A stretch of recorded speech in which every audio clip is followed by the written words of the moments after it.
Okay, thank you, Barb. Good to be with you today. What I'll try to do is wrap it up and show you what, when we pull all this together, what it looks like from a financial perspective. You know, generating a consistent long-term performance has been what we've been about for a long time. And we think we put together a good strategic plan for you over the next 3 years. You've heard from John and our business leaders on their very specific strategies that we're putting in place to give the kind of returns back to our shareholders. And so I'm going to pull that together financially. And then I also want to talk about how we're going to manage interest rate risk over this next 3-year period of time, given that we have a little uncertainty with regards to Fed policy and the economy. You know, there are 5 things I want you to take away from the financial presentation today, along with the numbers at the very end. You know, we spent a lot of time on focusing on risk-adjusted returns. We are not in the business of having nominal growth in the balance sheet, whether that be from loans or deposits. We are not in the business of growing nominal revenue, and we are not in the business of growing nominal net income. It's about the right kind of growth with the right return characteristics. And if we stay focused on that, we might not grow as fast as others, but we will give our shareholders an enhanced return on their investment. Critically important to us. You know, we're in great markets. We have a competitive advantage in our deposit franchise. It has been a competitive advantage for us for a number of years. We just started to see the benefits of that starting in about the end of 2016 as rates began to increase and we could extract the value out of our deposit franchise. It not only provides great liquidity for us, but it provides great profitability for us as well. As I mentioned, interest rate risk management is going to be critical for us to manage over the next 3 years. We have a very solid asset liability management committee, and I'll talk a little bit about what that looks like in a bit. We have had very robust capital position, very strong. We have a little bit of excess still. We're working towards getting that down to our optimum level this summer. But we also generate a lot of capital. And as John mentioned to you earlier, we're about organic growth. We want to reinvest our capital generation back into the business. We want to have a nice dividend, but we also have capital that provides some flexibility to us. But if we can't deploy it, we're going to give it back to the shareholders in the form of share repurchases. We're going to talk about that in a bit. And then finally, when credit normalizes, we don't have lift from interest rates, we've kind of optimized our capital. The question is, what do you do from here? How do you continue to grow appropriately and provide the kind of returns that our shareholders expect? Simplify and grow is the mechanism that we will have that we started in the latter part of 2017. And we'll show you, you've seen a little bit of that already from John Owen, but it's really important to us going forward. Now, 3 years ago, was November 2015, we were in this very room where we laid out our 3-year strategic plan for you. And I'm happy John showed this to you in terms of meeting and achieving all 3 of these. Risk-adjusted return of 16.5%. It's on an adjusted basis. Efficiency of 59.3, and you can see earnings per share growth of some 24%. If you carve out the favorable impact of tax reform, it's 19%. Nonetheless, we met the targets that we laid out at Investor Day, and we're very happy to report on that. So how did we do that? We stayed focused on 3 strategic pillars: growing and diversifying revenue, managing our expense base, and deploying our capital appropriately. So on growing and diversifying revenue, clearly leveraging our competitive advantage on deposits in a rising rate environment was a key driver. Continuing to make investments in people, businesses, products to grow revenue. And as you can see, over the 3 years, we grew revenue some 12%. We're very happy with that. You know, we're in a very competitive business, a commodity business. We differentiate ourselves on service, if you haven't picked that up from today. In a commodity business, you better become really efficient. And we're happy that we've worked on this, growing revenue, but also watching our expense base, and improved our efficiency some 480 basis points to the 59.3. But that's not good enough. We're not finished there, and I'll show you what that looks like. You know, we have to control headcount. We have to control square footage if we're going to attack efficiency, and we did that, and we'll do it going forward. You know, from a capital standpoint, again, not growing for growth's sake, growing because it's the right thing to do with the right return profile allowed us to free up capital, to divest of businesses and products that weren't giving us the kind of return we wanted, and redeploying that or giving it back to our shareholders. Evidence of that is in 2018, we returned some 154% of the capital we generated back to our shareholders in the form of a dividend or share repurchase. So staying focused here is what allows us to give you the return that you expect. Now, we have to go back 3 years, and times are uncertain in terms of what might happen for 3 years. As you can see here, if you look at 2018 on the right-hand side of the slide, you can see the 10-year finished about where we thought it would finish. But along the way, you can see the rate environment wasn't quite what we anticipated. And therefore, we had to adapt and overcome. We had to toggle and do something different. So what did we do? A number of things, but a couple of them I'll point out. We had a $300 million expense program that we had established, and that wasn't good enough. We went back to the well, and we added $100 million to that program to have a $400 million expense program, which got us to the end of 2016 when the rate environment finally started to increase. We could begin to extract the value out of our deposit base and grow net interest income and the resulting margin. The point of this slide is not just that we got to the 3-year targets that we laid out in Investor Day. That's important, and we're glad we did that. But 3 years is a long time, and we don't know exactly what will happen. But what we're telling you is we're going to make a commitment for these 3 years, and we're going to get there. We may have to do it differently than we think today, but we'll toggle, we'll adapt, and we'll overcome. So we're excited about the plan that we're going to put forth. So let me transition into the next 3 years and tell you a little bit about how we're going to manage a key component of our income statement, which is net interest income. Net interest income, as you know, represents 65% of our revenue. Therefore, we better be very good at managing our interest rate risk. You know, as we think about our outperformance in net interest margin over the past 3 years, the driver of that is the core deposit franchise you've heard about numerous times today. It will be a key component, a key driver of our NIM outperformance for the next 3 years as well. As we've thought about how we manage interest rate risk, we went into this environment with the expectation that we were going to have growth in the economy. And as a result of that growth in the economy, that interest rates would begin to rise, and we would start to see the value of our deposit franchise, which we have talked about forever being our competitive advantage. You just couldn't see it because the rate environment was so low. So we were able to do that, and you can see our outperformance and margin. As we think about the next 3 years, we have to think about how we're going to manage that interest rate risk given the fact that the economy might be slowing.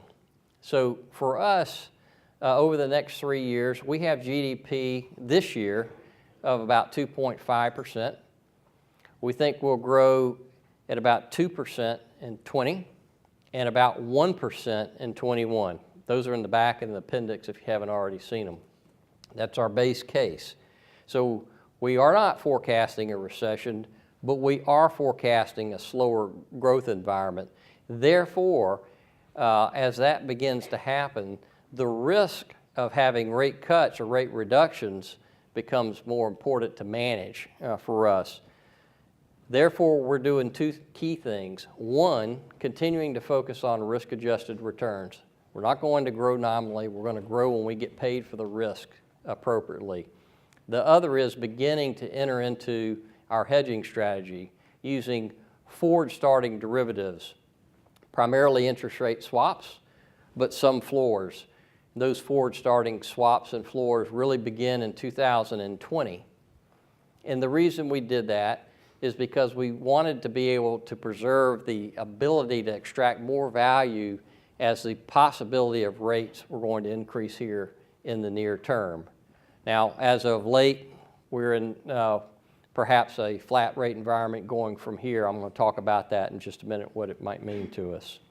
So we want to protect our competitive advantage called our deposit cost.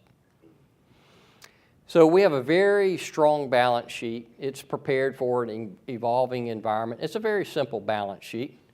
You know, on the loan side, on the earning assets, 75% are loans. If you factor in hedging, we're about 50% fixed and 50% variable. If you look at the liability side of the balance sheet, 85% of our liabilities are deposits. That's the competitive advantage that we see. That large deposit base really adds to our sensitivity. If you look at how we've been able to leverage the deposit base, you can see our beta, and this is our overall funding beta, which we believe is more relevant today, has been 22% cycle to date. Now we believe, based on our expectations, that beta will be somewhere between 30 and 40% when we get to the end of the cycle. Now, even in a flat rate environment, we do have some sensitivity that will be coming through in the form of repricing of loans and reinvestment of our maturing securities. Some $13 billion over the next 12 months. So you can see 9 of that in the form of loans and 4 of that in the form of securities. So we believe we're going to continue to be able to grow net interest income and the resulting margin even in that environment. So here again, our solid deposit advantage, and you heard Scott Peters talk about this earlier. You know, of our deposits, 2/3 of those are retail deposits. When we say the word retail, we're talking about consumer deposits and wealth deposits. Of the consumer deposits, 60% of those are from customers that have been banking with us for over 10 years. Very loyal, very sticky, price insensitive deposits. You couple that with where they're located and the fact that we continue to grow what's core to our franchise, and that is the consumer checking account and the business operating account. That's what our teams go to market. They think about the right side of the balance sheet first, then the left side of the balance sheet. And it has served us well thus far. We think it'll serve us well over the next 3 years. So it's how do we grow those core relationships? As Ronnie mentioned, I thought it was a great analogy. Every one of his business customers has a deposit relationship, but not everybody needs a loan. And so we want to make sure we capture those new deposit relationships. We're in very strong markets, or we are the strength in 70% of our markets. We are the money center bank.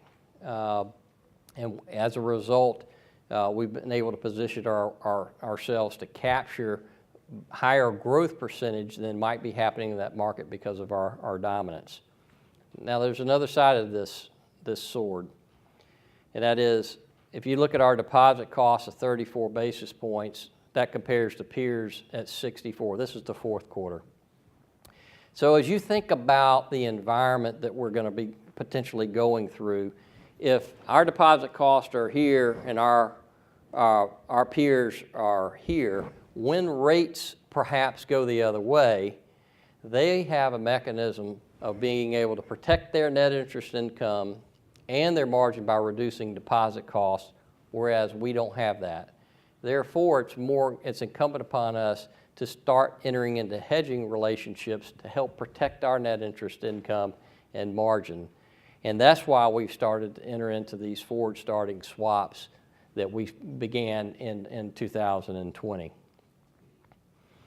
You know, we have a very strong liquidity position, again, provided by this good core deposit base. You can see our loan deposit ratio of some 88% right there in the middle of the peer group. But what's important on this slide is the right side, and that is the level of wholesale or unsecured debt to total assets being half of our peers. What that does is it provides flexibility for us to be able to manage the deposit side. It gives us diversity of funding. So to the extent that we needed to draw down on wholesale funding, we have that capacity to do that, to make whatever investments we need to make. As a matter of fact, you saw us do that in the latter part of 2018, where we took down an unsecured bank debt instrument. We paid up for that relative to a deposit, but what we did is we had savings in FDIC expense. So from an income statement standpoint, it was a push, but we freed up a lot of liquidity. So when we have those opportunities, that's what we're going to do. So we're in very good shape here from a funding standpoint, a lot of flexibility. You heard John Turner talk earlier about our ability to gather deposits. We're good at that. So we feel very good about our liquidity position. We do have potential benefits from LCR to the extent that we can reposition some high quality liquid assets. Ginnie Mae securities would be an example where if LCR went away, perhaps we could redeploy those in higher earning securities. We also had some deposits that we ended up having to price at a level that was inconsistent with the customer's expectation, so they would move those deposits to banks that weren't subject to LCR, that maybe we could get those back in time. So let me talk about our margin expectation over the next 3 years. You know, the goal is to try and drive out the variability of our margin. If you look at this slide, we believe we can operate somewhere between 3.4 and 3.7% on net interest margin over the next 3 years. As you think about, let me tell you what that's predicated on. On the upper range of 3.7%, we would experience modest GDP growth. We would have a stable credit environment, and as a result, the expectation would be another 2, maybe 3 tightenings over the 3-year cycle, such that Fed funds would approach 3% as well as the 10-year Treasury. That's also predicated on the balance sheet growth that I'll talk about in just a minute. The lower end would come about to the extent we had a recession, similar to the post-World War II recessions that we've had in the past, excluding the Great Recession. There, Fed policy reverts to near zero, and the 10-year declines to something that we haven't seen many times of 1.5% or below. So it's important that we take that variability out. You can run those through your models. Today we're at 3.55%, and so a question may be, what happens if we're where we are right now? We just kind of stay flat for an extended period of time. We believe we have some asset sensitivity that will push through, as I just mentioned, on repricing and reinvestment of the securities book. So we think we can continue to grow our net interest income and margin.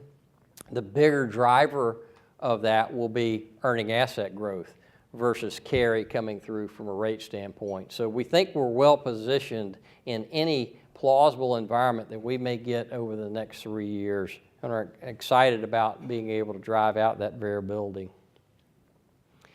So we've had to make some pretty challenging decisions over the last 3 years, and we'll continue to challenge ourselves going forward, because our business needs to continue to focus on risk-adjusted returns.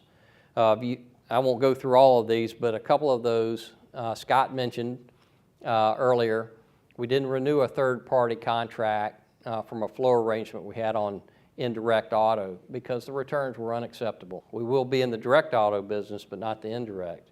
We sold Regions Insurance Group, again, because the return for us was unacceptable, and we didn't see a path to being able to get these businesses to the kind of return that we really wanted to have. Nor were these businesses particularly synergistic. You don't have to have every product giving you chin to the bar on return if there's synergy involved. Here, these were one-off transactions, which is why we sold them. What that allowed us to do is to make critical investments into our business where we do have a competitive advantage. Mortgage servicing rights, we bought almost $16 billion of mortgage servicing rights over the last 3 years because we're good at it. We're a low-cost operator, and we have excess capacity still in our mortgage servicing operation. So you should see us continue to make investments to grow there. We've been able to invest in talent and technology. Talent in the case of corporate and commercial RMs, wealth advisors, mortgage loan originators.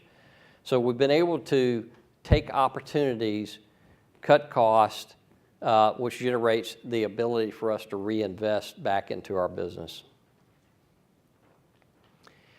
From a capital standpoint, we have a very robust capital planning process. We're very proud of our capital planning process. It integrates risk management and strategic planning in it. The result originally was this submission called CCAR that we've had. We're one of the very few banks that never received an objection to a CCAR submission. Very proud of that. It's what gave us and gives us the confidence that our capital planning process is sufficiently robust. It also provides the confidence in being able to return $5.4 billion to our shareholders over the past 3 years, a tremendous amount of capital for a company our size, while maintaining a very solid capital level. You know, as we think about positioning our capital stack, we've talked, this is not news to any of you, but our Common Equity Tier 1 goal target is 9.5%. You know, that's derived mathematically. We start with our pro-stress limit of 7%. And why that's important is we want to have capital that can sustain whichever environment we may have so we can sustain our dividend. We don't want to have to cut our dividend like our industry did in the past. From that, we add 2% for our quantitative buffer based on the risk profile that we have at Regions. And on top of that, we add 50 basis points for a management cushion. So as we think about a lot of different constituents, obviously investors, rating agencies, we want to make sure that we're considering all aspects of the expectations there so that we can have a robust capital framework. We want not to have too much capital because it hurts our return, but we can't have too little capital and not get the ratings upgrade that we're still looking for and expect over time. So having this amount of capital provides that flexibility while returning appropriate returns to our shareholders. So let me talk a little bit about how we think about capital allocation. This slide shows you how we allocate the capital we generate in a given year. So first and foremost, you've heard numerous times today that we are focused on organic growth.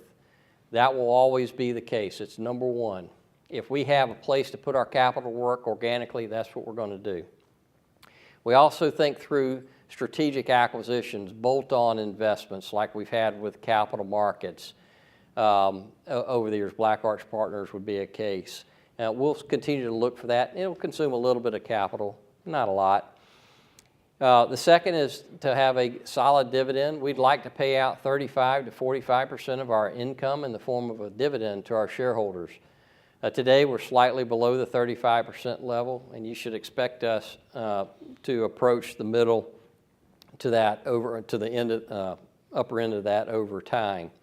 You know, it's all about setting the dividend that's sustainable regardless of any plausible environment that we have. I'm happy to report that over the past 3 years, our dividend increases have resulted in a 26% compound annual growth rate. Very proud of that. And lastly, importantly lastly, share repurchases. You know, that share repurchases gives us the flexibility to invest in businesses, to invest in products or services that are bolt-on acquisitions to the extent opportunities arise, in particular in a downturn. So we will continue to optimize our capital. If we generate excess capital and cannot put it to work efficiently, we're going to give it back to the shareholders, so we don't want to bloat our capital base. What that means is our shareholders should expect a return somewhere in the 9 to 12% range each year. Now, this particular year, we're not optimized, so we still have more capital to buy back than this. So for the near term, that'll increase that 9 to 12 just a bit. Simplify and grow. I'm not going to go through this whole slide, but what's important here is that we create more efficiency, become more effective in making banking easier for our customers. But financially, what it means is we're able to reduce cost base to reinvest that to grow revenue. At the same time, a portion of that goes to continuing to improve our efficiency rate. So we're looking at continuing Simplify and Grow. John mentioned it, but I want to reiterate it. This is not a program. It's not a 2 or 3 year kind of thing. This is what we do each and every day. Because John Turner's asked us, how do you get better every day regardless of what you do? So what does all this mean financially? We were hoping this to be the great reveal, but you got the slides early. So, any question? No, I'm kidding. I couldn't help myself. So, for 19, we expect loans to grow in the low single digits, as well as over the 3 year period of time. Again, commensurate with our expectations of GDP, as I mentioned to you earlier. We think with that growth and where we think the rate environment is going to be in 2019, we can grow revenue some 2 to 4%. Control our expense level to be relatively stable, and we generate positive operating leverage, obviously, as the difference. Barb's already gone through capital, charge-off, so I won't talk about that. So what does it mean for the 3 year period? These are the commitments that we're making. 2021 adjusted return on tangible common equity, we believe, can range somewhere between 18 and 20% as we work on both the numerator and the denominator. We will need to become more efficient. We're at 59.3% today. We're happy that we met the goal, but 59.3 is not good enough for us. So we're shooting to have an efficiency ratio under 55%. And guess what? When we get there, we'll have another goal. So first things first, get to below 50%. It's important that you leave with this. Our expectation is to continue to generate positive operating leverage each year over the next 3 years. We've done that for the past 3 years. We're going to continue that.